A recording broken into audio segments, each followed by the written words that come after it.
Hello friends, आज हम physics के बारे में कुछ जानेंगे। फिजिक्स के बारे में क्या है वेक्टर। आज हम क्या करेंगे ना, वेक्टर के बारे में जानेंगे।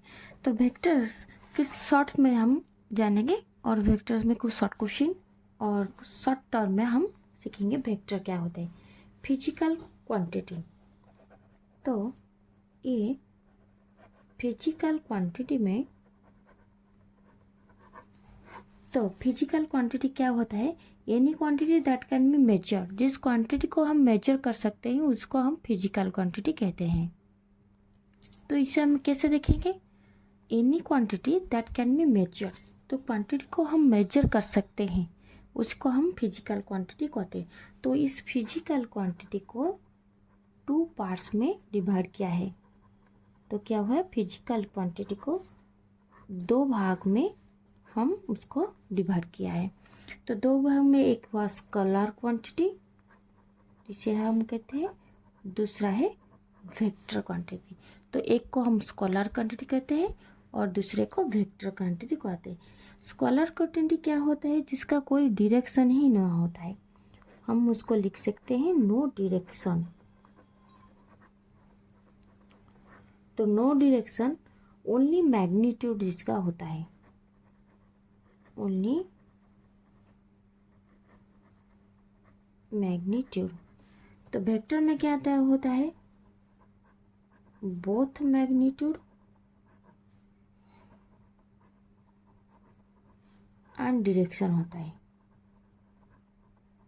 तो वेक्टर में बोथ मैग्नीट्यूड और डायरेक्शन होता है, लेकिन स्केलर में कोई डायरेक्शन होता है, नहीं होता है, केवल मैग्नीट्यूड होता है।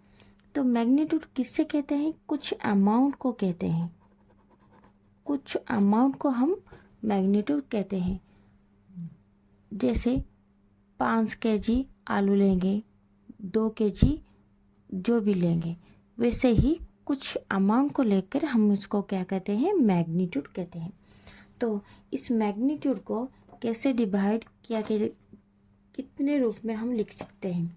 देखो, हम मैग्नीट्यूड को जैसे पहले मास, टाइम और टेम्परेचर,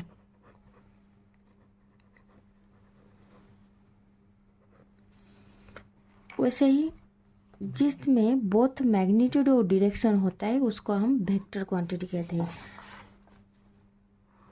उस लेवल में कौन कौन जाता है, जैसे पहले आता है क्या, फोर्स, फिर वेलोसिटी और आता है एक्सीलरेशन।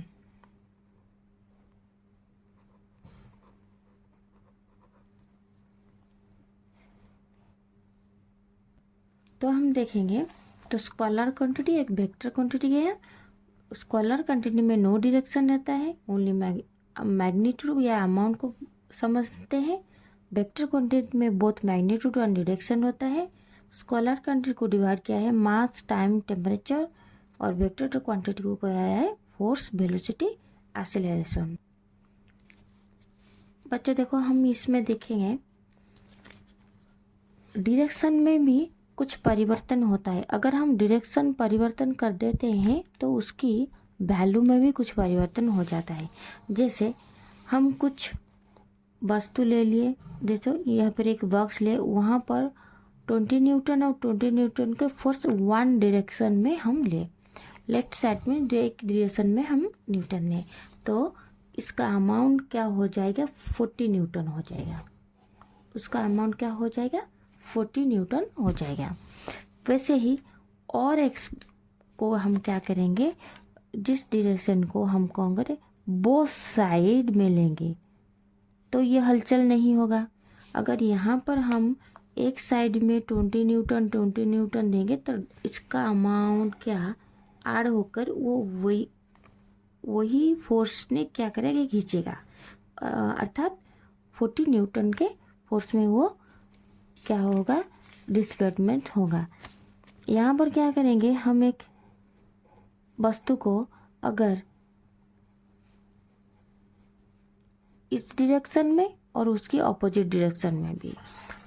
डायरेक्शन में सेम फोर्स का अप्लाई करेंगे तो वहाँ ये क्या होगा, यहाँ हिलचल नहीं होगा। तो यहाँ पर क्या हुआ, 0, हमारा फोर्स कितना हुआ न्यूटन, और ना 0 हो गया। अगर वही इसको एक एंगल में वही फोर्स अप्लाई करेंगे तो उसका कुछ अमाउंट होगा, कुछ एंगल कहाँ कहाँ के बीच में रहेगा, या 0 क्या होगा, 0 न्यूटन के बीच में रहेगा या 40 न्यूटन के बीच में रहेगा। या 10 हुआ है तो यहाँ पर 20 न्यूटन के बीच में रहेगा। तो 0 या 20 के बीच में वो रहेगा। तो ऐसे ही हम क्या यहाँ पर हम देखें क्या, डायरेक्शन अगर हम चेंज करेंगे तो उसमें कुछ परिवर्तन होता है।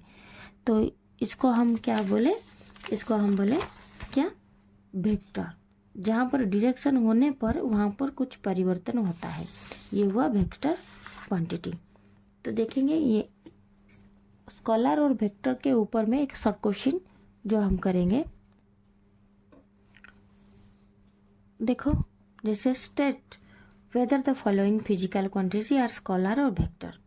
यहाँ पर जो स्केलर है, देखो पिंक कलर के, देखो पिंक कलर हुआ है, जैसे ये टिक मार्क राइट मार्क लिखा है, mass, volume, speed, density, numbers of mole, angular frequency, ये सब स्केलर है।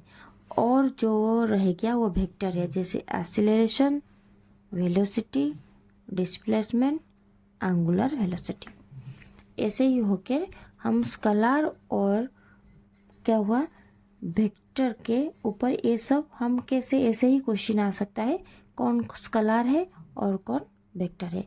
नेक्स्ट क्लास में इससे आगे बढ़ेंगे।